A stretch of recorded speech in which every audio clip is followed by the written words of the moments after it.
अस्सलामुअलैकुम वरहमतुल्लाहि वबरकातुहू। मैं हूं आपका मेज़बान मशकूर शमसी रहमानी। आज मोरखा 11 जुलाई है। पेश है दूरबीन की ताज़ा तरीन पेशकश। आइए पहले हेडलाइंस पर नज़र डालते हैं। दिल्ली के जय हिंद कॉलोनी में पानी बिजली की बंदिश पर मगरबी बंगाल की वज़ीर आला ममता बनर्जी बरहम। मुबैना तौर पर मीटर जब्त, पानी के टैंकर्स रोक दिए गए, अचानक बिजली भी काट दी गई।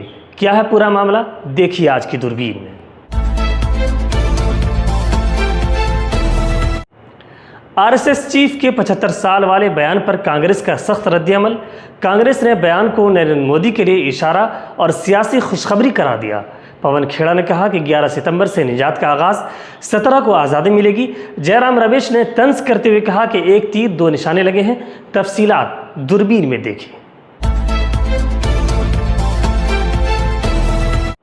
मुल्क भर में मानसून की गैर यकीनी सूरत हाल, कुछ इलाकों में शदीद बारिश, कुछ अब भी मुंतज़िर। उड़ीसा, झारखंड, एमपी, हरियाणा और पंजाब में तेज़ बारिश का इम्कान। दिल्ली, लखनऊ समेत कई शहरों में गरज चमक और हल्की बूंदाबांदी की पेशगोई।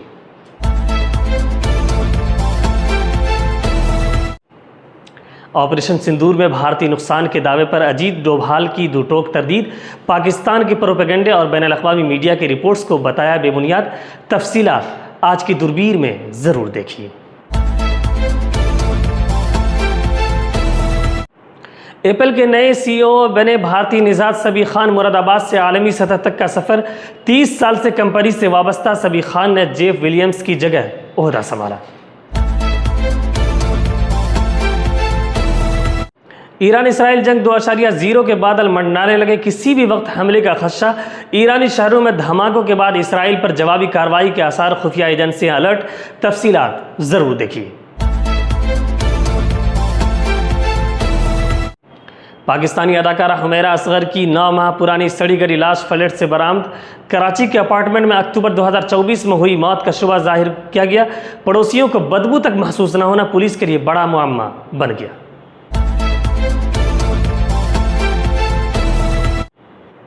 फ़लस्तीन नुमाइंदे पर अमेरिकी पाबंदी, अक़वाम मुत्तहिदा ने करार दिया ख़तरनाक और नाकाबिल कबूल। फ्रांसिस्का अल्बानीज़ पर इसराइली खिलाफ वर्जियों की रिपोर्टिंग के बाइस वाशिंगटन की कार्रवाई। राहुल गांधी का बीजेपी पर बिहार इंतखाबात हाईजैक करने का इल्ज़ाम। कहा जैसे महाराष्ट्र में हुकूमत चोरी की गई वैसे ही साजिश बिहार में जारी है।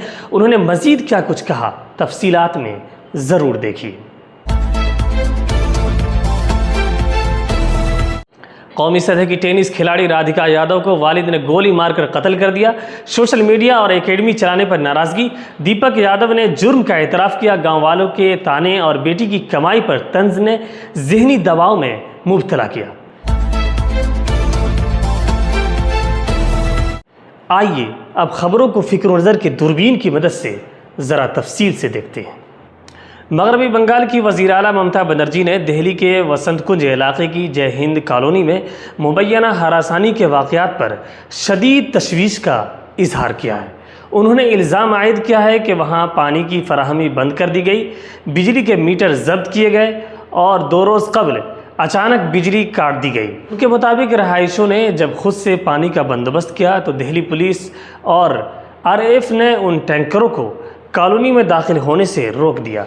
वज़ीर आला ने कहा कि ये सब कुछ ऐसे वक्त में हो रहा है जब मामला अदालत में ज़ेर समाअत है और इससे कबल दिसंबर में भी ऐसा ही वाक़या पेश आ चुका है। उन्होंने सवाल उठाया कि अगर पानी, बिजली और रहाई जैसे बुनियादी हुकूक से शहरियों को महरूम किया जाए तो फिर जमहूरिया कहलाने का क्या मतलब रह जाता है। अपने एक सोशल मीडिया पोस्ट पर ममता बनर्जी ने लिखा कि जय हिंद कॉलोनी में वो लोग आबाद हैं जिन्होंने दिल्ली को बनाने में गैर मुनज़्ज़म मज़दूर के तौर पर काम किया है। उनका कहना था कि मगरबी बंगाल के 1.5 करोड़ से ज़्यादा महाजिर मज़दूर इज़्ज़त से ज़िंदगी गुजार रहे हैं, लेकिन बीजेपी की हुकूमत वाली रियासतों में ऐसे लोगों के साथ इम्तियाजी सलूक किया जा रहा है।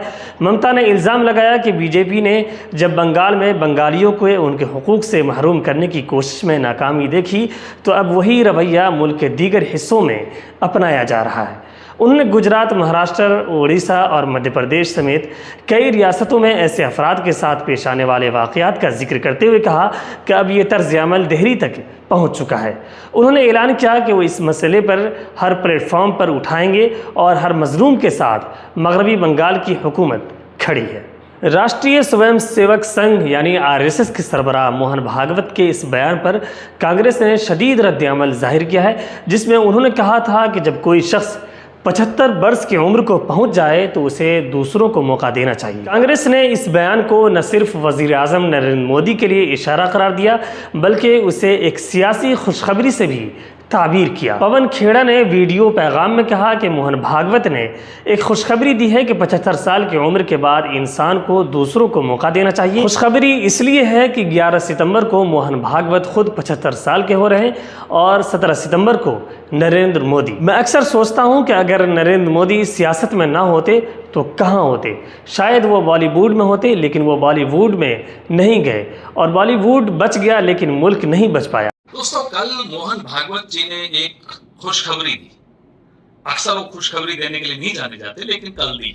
उन्होंने कहा कि 75 साल का होने के बाद इंसान को किसी और को मौका देना चाहिए। अभी खुशखबरी क्यों है? खुशखबरी ये इसलिए है कि 11 सितंबर को मोहन भागवत खुद 75 के हो रहे हैं और 17 सितंबर को नरेंद्र मोदी जी 75 के हो रहे हैं। मैं अक्सर सोचता हूं कि अगर नरेंद्र मोदी जी सियासत में ना होते तो क्या करते, कहां होते। मुझे लगता है वो बॉलीवुड में होते। खैर, अब वो बॉलीवुड में तो नहीं गए, तो बॉलीवुड तो बच गया, लेकिन देश नहीं बच पाया। 11 साल से जो इस देश की हालत की है, संविधान की हालत की है, संवैधानिक संस्थाओं की हालत की है, अब 17 सितंबर को उससे हमें निजात मिलेगी और 11 सितंबर को भी निजात मिलने का पहला कदम होगा, क्योंकि इसी की जोड़ी है, जोड़ी है इन दोनों की। इसी ने संविधान की ये हालत की है, इसी ने देश की आत्मा के साथ खिलवाड़ किया। तो एक हर्षोल्लास की लहर पूरे देश में कल शाम से दौड़ गई जब से मोहन भागवत जी का ये बयान सबके सामने आया। तो आप सब खुश हो जाइए, क्योंकि भारत की आत्मा के, भारत के संविधान के अच्छे दिन आने वाले हैं, क्योंकि नरेंद्र मोदी और मोहन भागवत जाने वाले। उन्होंने मजीद कहा कि गुज़श्ता 11 वर्षों में जिस तरह मुल्क के आईनी इदारों को कमज़ोर कर गया, अब वक्त आ गया है कि इन दिनों अफराद से निजात मिले। 17 सितंबर को मुल्क को आज़ादी मिलेगी और 11 सितंबर को निजात का पहला कदम उठाया जाएगा। कांग्रेस के एक और सीनियर रहनुमा जयराम रमेश ने भी भागवत के बयान पर तंज करते हुए एक्स यानी साबिक ट्विटर पर लिखा, बेचारे अवार्ड जेवी वज़ीर आज़म जैसे ही वो वतन लौटे, संघ सरबराह ने याद दिलाया कि 17 सितंबर 2025 को वो 75 के हो जाएंगे। मगर मोदी जी भी कह सकते हैं कि भागवत जी खुद भी 11 सितंबर 2025 को 75 साल के हो रहे हैं। एक तीर दो निशाने। मुल्क के मुख्तलिफ हिस्सों में मानसून की सरगर्मियाँ जारी हैं। कुछ रियासतें शदीद बारिश से मुतासिर हैं तो कुछ इलाकों में अब भी बारिश का इंतज़ार है। माहिरीन के मुताबिक ये सूरत हाल ज़रूरी पैदावार और रोज़मर्रा ज़िंदगी पर असर डाल सकती है। मौसमी पेशगोई करने वाले निजी एजेंसी स्काईमेट के मुताबिक आज उड़ीसा, झारखंड, छत्तीसगढ़, मध्य प्रदेश, हरियाणा और पंजाब में हल्की से दरमियानी बारिश के साथ कुछ मकामात पर तेज़ बारिश का इम्कान है। इसके अलावा मगरबी बंगाल, शुमाली मशरक़ी रियासतों सिक्किम, बिहार, उत्तर प्रदेश, हिमाचल प्रदेश, उत्तराखंड, जम्मू कश्मीर, कोंकण और गोवा, साहिली कर्नाटक और अंडमान निकोबार जज़ायर में भी बारिश मुतवक्के है। दूसरी तरफ राजस्थान, गुजरात, मगरबी मध्य प्रदेश, आंध्र प्रदेश, तेलंगाना, तमिलनाडु, अंदरूनी कर्नाटक और लक्षद्वीप में हल्की बारिश हो सकती है। महकमे मौसमियात के मुताबिक मध्य प्रदेश और मशरक़ी राजस्थान में आइंदा 24 घंटों के बाद बारिश की शिद्दत में इजाफा मुमकिन है। दिल्ली में आज गरज चमक के साथ हल्की बारिश और तेज़ हवाएं चलने का इम्कान है। महकमे मौसमियात ने दारुल हुकूमत के लिए किसी किस्म का अलर्ट जारी नहीं किया है। लखनऊ में भी आज जुज़वी तौर पर बादल छाए रहने और गरज चमक के साथ बूंदाबांदी का इम्कान जाहिर किया गया है। माहिरीन का कहना है कि मानसून के मौजूदा अंदाज गैर यकीनी सूरत हाल पैदा कर दी है। जहां कुछ रियासतें बारिश की तबाही का सामना कर रही हैं, वहीं कुछ इलाकों में कम बारिश से ज़रूरी पैदावार मुतासिर हो सकती हैं। बहरहाल आइंदा कुछ दिनों में मानसून की शिद्दत और दायरे कार में मज़ीद तब्दीलियाँ मुतवक्के हैं। पहलगाम दहशतगर्दाना हमले के बाद हिंदुस्तान की जानिब से पाकिस्तान में कायम दहशतगर्दों के ठिकानों को तबाह करने के लिए ऑपरेशन सिंदूर शुरू किया गया था। ऑपरेशन सिंदूर के दौरान पाकिस्तान की जानिब से भारत को बड़े पैमाने पर नुकसान पहुंचाने का दावा किया गया। बैनुल-अक़वामी मीडिया ने पाकिस्तान के दावों को सुर्खियां बना दी। अब भारत के कौमी सलामती के मुशीर अजीत डोवल ने बैनुल-अक़वामी मीडिया की भारत को नुकसान से मुताल्लिक खबरों की तरदीद की है। चेन्नई में एक प्रोग्राम से खिताब करते हुए NSA ने कहा कि हमें अपनी देसी टेक्नोलॉजी को तैयार करना है। यहाँ सिंदूर का जिक्र किया गया था। हमें वाकई इस बात पर फ़ख्र है कि वहाँ कितना देसी मवाद था। हमने पाकिस्तान में दहशतगर्दी के 9 अहदाफ निशाना बनाने का फ़ैसला किया। ये सरहदी इलाकों में नहीं थे, हमने कोई भी नहीं छोड़ा। हमने इसके अलावा कहीं भी निशाना नहीं बनाया। ये बिल्कुल ठीक था जहां आपने 23 मिनट तक ऑपरेशन किया। अजीत डोवल ने मज़ीद कहा कि मुझे एक तस्वीर बताएं जिसमें देखा गया हो कि कोई हिंदुस्तानी नुकसान हुआ है। अजीत डोवल के इस बयान के बाद फ़िलहाल पाकिस्तान का रद्द-ए-अमल सामने नहीं आया है। वाज़ेह रहे कि CDS अनिल चौहान ने एक टेलीविज़न इंटरव्यू में पाकिस्तान के ज़रिए भारतीय तैयारों के नुकसान का एतराफ़ किया था। CDS के बाद इंडोनेशिया में हिंदुस्तान के दिफाई अताशी कैप्टन शिव कुमार ने भी ऑपरेशन सिंदूर के दौरान जेट तैयारों के नुकसान की बात कही थी। आईफोन बनाने वाली मारूफ टेक्नोलॉजी कंपनी एप्पल इन दिनों अपने नए CEO यानी chief operating officer Sabih Khan की वजह से सुर्खियों में है। सबीह खान इंडियन निज़ाद हैं और उन्हें एप्पल का CEO बनाया जाना कंपनी के लिए बड़ी पेशरफ्त है। सबीह खान तकरीबन 30 साल से टेक्नोलॉजी की इस बड़ी कंपनी में काम कर रहे हैं। वो एक ऐसे वक्त में ओहदा संभाल रहे हैं जब मौजूदा CEO चीफ विलियम्स रिटायर होने की तैयारी कर रहे हैं। कहा जाता है कि एप्पल के CEO टिम कुक ने इंडियन निज़ाद सबीह खान को CEO मुकर्रर करके इंडिया में आईफोन की मैन्युफैक्चरिंग जारी रखने के आज़्म का इशारा दिया। कुछ अर्सा कबल अमेरिकी सदर डोनाल्ड ट्रंप ने कहा था कि उन्होंने टिम कुक को खबरदार किया है कि अगर एप्पल ने अमेरिका से बाहर ख़ास तौर पर इंडिया में आईफोन बनाए तो कंपनी की मसनूआत को भारी महसूलात का सामना करना पड़ेगा। सबीह खान का ख़ानदान इंडिया के रियासत उत्तर प्रदेश के शहर मुरादाबाद से ताल्लुक़ रखता है, जहां वो 1966 में पैदा हुए थे। जब वो 10 साल के थे तो उनका ख़ानदान सिंगापुर मुंतकिल हो गया और उन्होंने इब्तदाई तालीम भी वहीं से हासिल की। इसके अलावा वो आला तालीम के लिए अमेरिका चले गए। अमेरिका में उन्होंने टिफिन्स यूनिवर्सिटी से मैकेनिकल इंजीनियरिंग और इकोनॉमिक्स में डिग्री हासिल की। इसके बाद उन्होंने रेंसियल पॉलीटेक्निक इंस्टीट्यूट में मैकेनिकल इंजीनियरिंग में मास्टर की डिग्री हासिल की। ईरान और इसराइल के दरमियान जंगबंदी जारी है, लेकिन जंग 2.0 के आसार नुमाया हो रहे हैं। ऐसा लगता है कि इन दोनों ममालिक के दरमियान किसी भी वक्त जंग का दूसरा दौर शुरू हो सकता है। इम्कान जाहिर किया जा रहा है कि इस मरतबा हमला इसराइल नहीं बल्कि ईरान कर सकता है।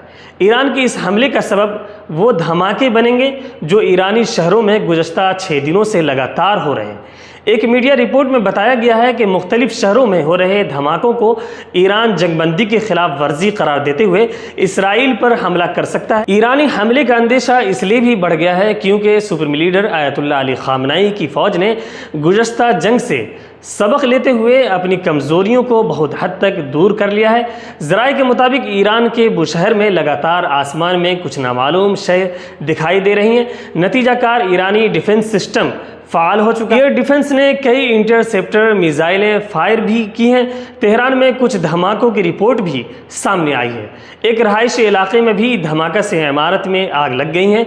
जंगबंदी के बावजूद इस तरह के हमले लगातार हो रहे हैं। हालांकि अभी तक ईरान की तरफ से इस पर कोई रद्द-ए-अमल जाहिर नहीं किया गया है। ये भी मुसद्दक़ा नहीं है कि ये हमले इसराइली की तरफ से ही किए जा रहे हैं। अच्छी बात यह है कि ईरान की तरफ से इन धमाकों पर कोई रद्द-ए-अमल जाहिर नहीं किया गया है, लेकिन ईरान की तरफ से तारी सन्नाटे को किसी बड़े तूफ़ान का इशारे भी तस्वुर किया जा सकता है। यानी ईरान कभी भी इन धमाकों को जंगबंदी के खिलाफ वर्जी बताकर इसराइल पर बड़ा हमला कर सकता है। पाकिस्तानी अदाकारा हुमैरा असगर अली की लाश तकरीबन 9 महीनों से सड़गड़ रही थी। अरब न्यूज़ की एक हालिया रिपोर्ट के मुताबिक पाकिस्तानी अदाकारा हुमैरा असगर अली अपने कराची के अपार्टमेंट में मुर्दा पाई गई थी। ख्याल किया जाता है कि उनकी मौत अक्टूबर 2024 में हुई थी। पोस्टमार्टम करने वाली कराची पुलिस की सर्जन के मुताबिक हुमैरा की लाश सड़न के इंतहाई मरहले में पाई गई थी। अब वो तफ्तीशकारों ने मशवरा दिया है कि उनके कॉल रिकॉर्ड के मुताबिक उसका फ़ोन आखिरी बार अक्टूबर में इस्तेमाल हुआ था। गुज़श्ता साल सितंबर से उसके अकाउंट से कोई सोशल मीडिया सरगर्मी नहीं हुई थी। पोस्टमार्टम रिपोर्ट में पहले बताया गया था कि वो कम अज़ कम 1 माह से मुर्दा पड़ी हुई थी। पुलिस की एक टीम को गुज़श्ता हफ्ते फ्लैट खाली करने की अदालती हुक्म पर अमल करते हुए उसकी सड़ी गली लाश मिली। DIG साउथ जोन असद रज़ा ने कहा, यह केस गैर मामूली चैलेंजेस पेश करता है क्योंकि लाश इतनी तवील मुद्दत तक दरियाफ्त नहीं हुई और न ही पड़ोसियों ने इसकी जांच की और न ही किसी चीज़ पर शुबा। शिफा वेलफेयर ट्रस्ट के तर्जुमान मोहम्मद औरंगज़ेब ने कहा कि आमतौर पर जब कोई शख्स मरता है तो लाश से चंद दिनों के बाद बदबू आने लगती है, लेकिन इस मामले में 1 माह से ज़ायद अरसा गुजरने के बाद भी किसी ने कोई अजीब या बात महसूस नहीं की।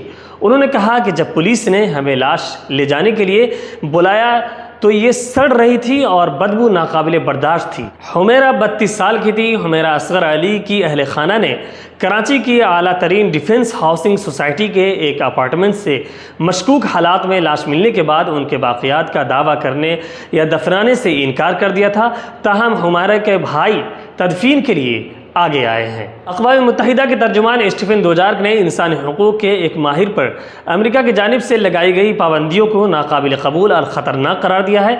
ये बयान अक़वाम मुत्तहिदा के फ़लस्तीन के लिए खुसूसी नुमाइंदा फ्रांसिस्का अल्बानीज़ पर वाशिंगटन की तरफ से आयद करदा नई पाबंदियों के रद्द-ए-अमल में सामने आया है। स्टीफन दुजार्क ने कहा कि अक़वाम मुत्तहिदा के इंसानी हुकूक़ के माहिरीन या किसी दूसरे अहलकार पर एकतरफ़ा पाबंदियाँ लगाना काबिल मज़म्मत है। उनका कहना था कि रुकन ममालिक को ये मुकम्मल हक़ हासिल है कि वह अक़वाम मुत्तहिदा के खुसूसी नुमाइंदों की रिपोर्टों से इख्तलाफ रखें या उन पर राय दें, लेकिन हम उनकी हौसला अफजाई करते रहें कि वो इंसानी हुकूक़ के निज़ाम से जुड़े रहें और उसके इदारे जाती ढांचे का एहतराम करें। रिपोर्ट के मुताबिक फ्रांसिस्का अल्बानीज़ पर यह पाबंदियाँ उनकी जानिब से फ़लस्तीनी इलाक़ों में इसराइली कार्रवाइयों और इंसानी हुकूक़ की खिलाफ वर्जियों की तहक़ीक़ात के तनाजुर में आयद की गई हैं। वाशिंगटन का मौक़िफ़ है कि अल्बानीज़ की सरगर्मियाँ इसराइल और अमेरिका को हदफ बनाने के मुतरादिफ है। कांग्रेस पार्टी के रहनुमा और लोकसभा में कायद हिज़्ब इख्तिलाफ राहुल गांधी ने भारतीय जनता पार्टी यानी BJP पर बिहार असेंबली इंतखाबात में धांधली की तैयारी का संगीन इल्ज़ाम आयद करते हुए कहा कि जैसे महाराष्ट्र में हुकूमत साजी को हाईजैक किया गया, वैसे ही BJP अब बिहार में चोरी के इरादे से काम कर रही है।